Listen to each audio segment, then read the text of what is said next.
Bum bum bum bum bum bum. Bum bum bum bum bum bum. Dun, dun, dun, dun, dun, dun. What's the crack? I like it. I'm Scotty. You're not.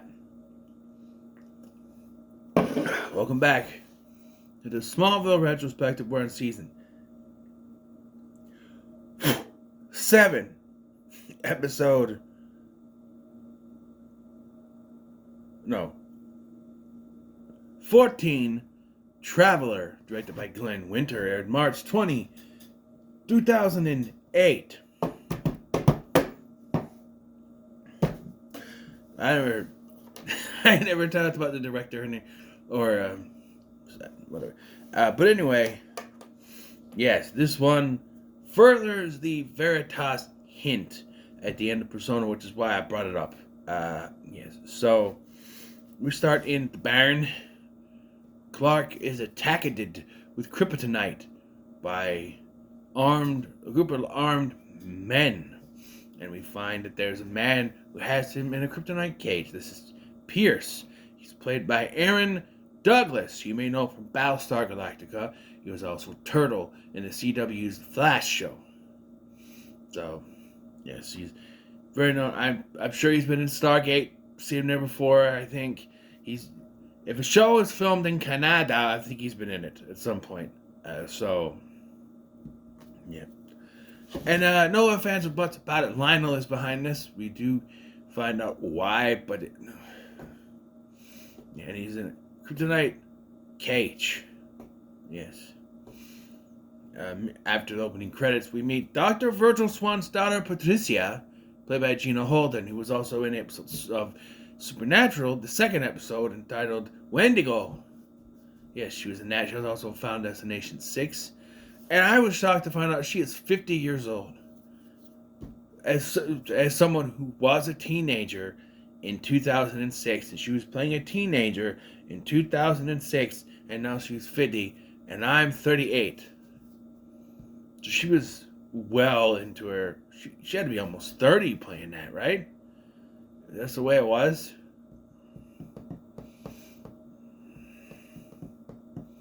She's 50. Yeah, she would have been 30. Or at least 29 if she hadn't turned 30 yet. Hold on. What's her birthday? March 17th. So she's going to be 51 this year. So she would have been 30 playing a.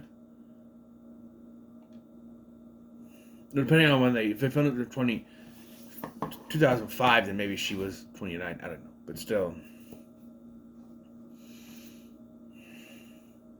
Yeah. Kara staying at Lex's mansion and is very comfortable there, though Lex really wants to get this procedure to help her get her memories back. He only wants to learn more about Clark Seeker through this, but yeah. As mentioned, though, Patricia Swan shows up. She accuses Lionel of murdering everyone else in the Veritas group, which we find out that Veritas was a meeting group of the 4 wealthiest families: the Gettys, the Vatican, the Rothschilds, and Colonel Sanders before he went tits up. No, that's the Pentaveret. No, it was the Swans, the Teagues, the Queens, and the Luthers. And everyone else but him is dead. Well, we know, did he give his wife cancer? We know that wasn't his fault unless he gave his wife cancer. I struggle to believe that Lionel is behind the Queen's Gambit incident. I know that it's legendarily tampered with, so he becomes the Green Arrow, but I don't think Swan. He didn't kill Virgil Swan. I don't know about his wife, but he didn't kill Virgil Swan. That was like a disease or something he died from, right? I don't think it was ever shown to be anything but a regular disease. And then you have the Teagues. Genevieve was not Lionel's fault. And I cannot speak of Edward Teague because spoilers. But they do bring him into the equation. His character, we do find out more about Edward Teague as this goes on. But anyway, yes, she accuses him of murdering all of them. I highly doubt it, but and she wants the last son of Krypton.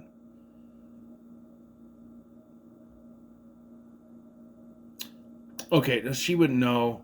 Well, I guess she would if Virgil Swan knew. I guess if Dr. Swan knew, then I guess she would. She also, I don't understand. She goes to Lex and shows a picture he drew with the Veritas symbol on it. It's a V with some stars, and tells him about something that was going on and what the mess. He's like, well, you know, the meteor shower messed with my head. Without too much, I can tell you, like, it's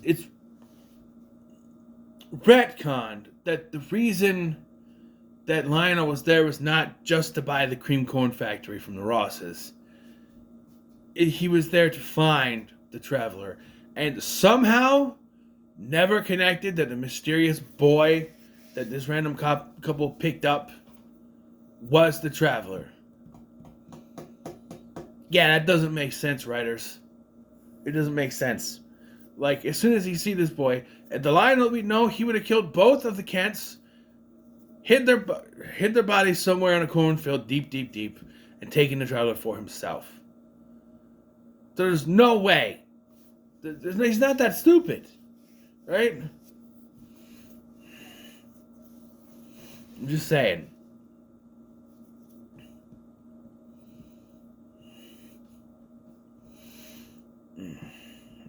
Chloe and Lana find out that what Lex is doing, and they're like, oh, he can't learn any of that shit. So Lana tunnels Ex Machina, because she's like, oh, Lex told me you have these secret tunnels to get in and out of the mansion.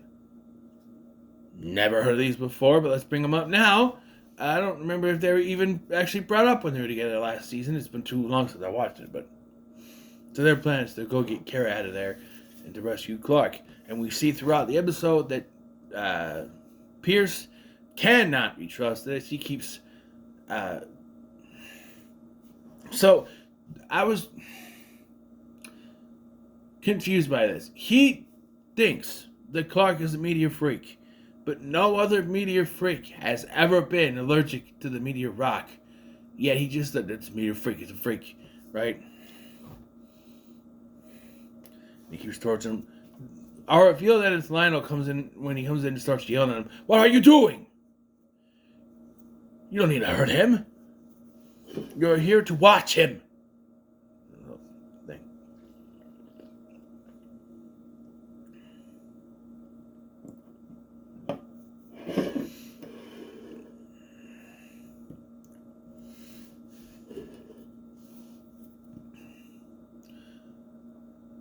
So after her meeting with Lex, she then talks to Lionel and agrees to a deal. And they meet there, and he shows her. That's the last son of Krypton. She goes, I want to talk to him. And so then Pierce knocks her out. And he's like, okay, what I want you to do is I want you to get out of here, send her on a plane back to Europe, and once she's on the plane, you can let him go. He's like, no. He doesn't deserve to live. He's like, I'm like, oh, this guy who's been torturing Clark, he's a bad guy? Oh, no. Duh, that's obvious what the twist where it's going, but yeah. So, did Chloe hack into Lex's computers and turn them off? Is that what happened? Because his computer shut down when they're in the middle of getting ready for the procedure. And then they rush in and get Kara out of there. Chloe and Lana rush in and get Kara out of there. And then they rush her out of there to the fortress. And Lana just disappears from this. Like, they go to the fortress and Lana's not there. I'm like, what is she doing? Like, what? Why does she not go with? No, and after some poking and prodding and begging and pleading with Jor-El, he restores her powers. I'm just like, this goes way too long. And he doesn't speak, which only tells me they didn't have Terrence Stamp to speak here. So he just restores her powers. She comes in to save the day. It's a little confusing. So, like, Lionel and... It was confusing. I had to watch it twice because I see her come in and, like, lift up the cage and throw it. I'm like, but it's kryptonite. How? She comes in. She uses a laser vision. Skunkator does not have laser vision. The laser vision to take out the console, which disables the kryptonite, which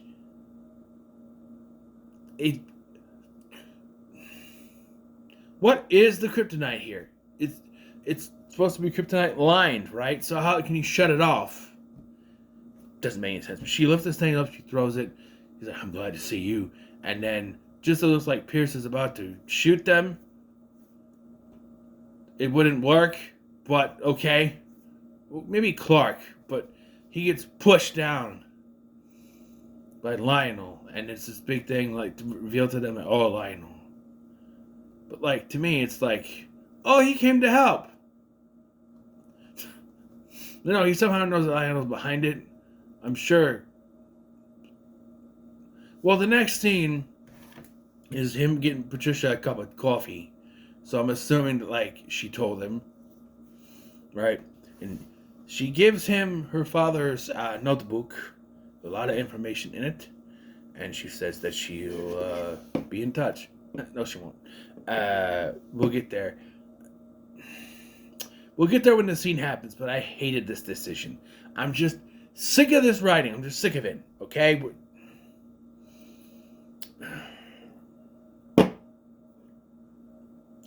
We'll get to it. So then we cut to Clark confronting Lionel, saying, I don't trust you anymore, we're done. Walks off. Basically, that's what this whole conversation is. Trust you, you and your son, can't trust either of you.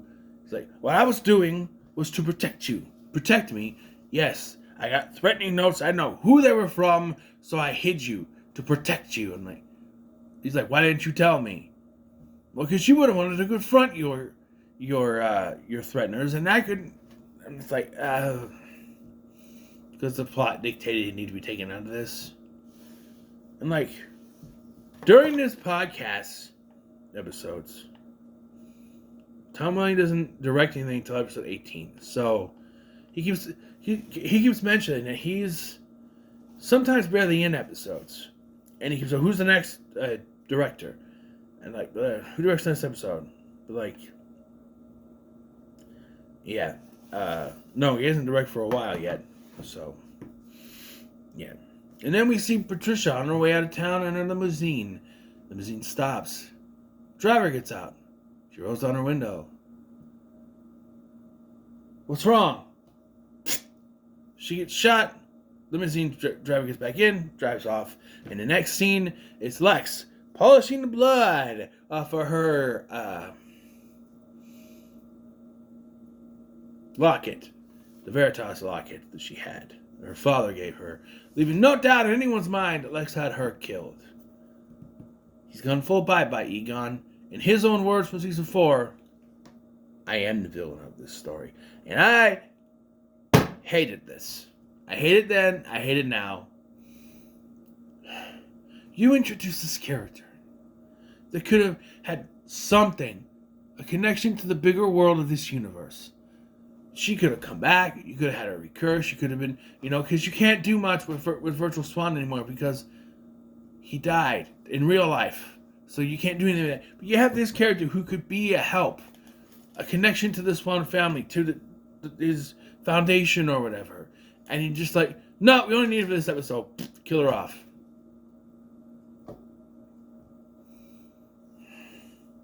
It's like with Margot Kidder. They had her for like 2 episodes or whatever. And then Bridget Crosby, and then she was killed off. It's like, they could have done more. They introduced these characters. Daxter is another one. Kill him off. It's like, there's these interesting characters you could do more with. But no, you should just, kill him off. At least Virgil Swan got more than one appearance that could help, He was 3 episodes? 2 or 3? Yeah, it's Christopher Reeve, so... But yeah.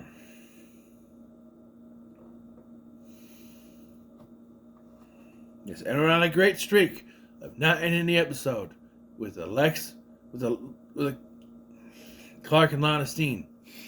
Very good.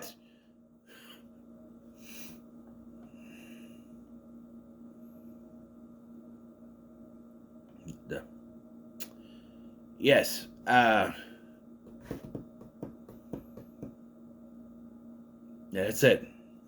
That's how it ends. So, yes, we set up more hints towards Veritas and what it can mean and what this whole plot means about, you know, certain things. But, yeah. Kara's got her. Oh, there is a scene. Kara's got her memory back. Clark gives her the bracelet. Just why didn't he give it to her before? Because he didn't trust Lex. I don't know.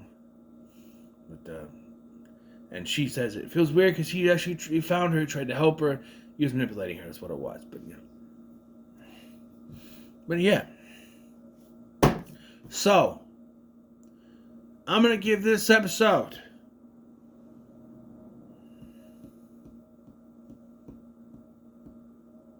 I'll give 2 Superman logos out of 5. I just didn't. I don't know. It's fine, but that ending, like without that ending, it would have been almost a 3, 2.5 to a 3. That ending, fuck that ending too.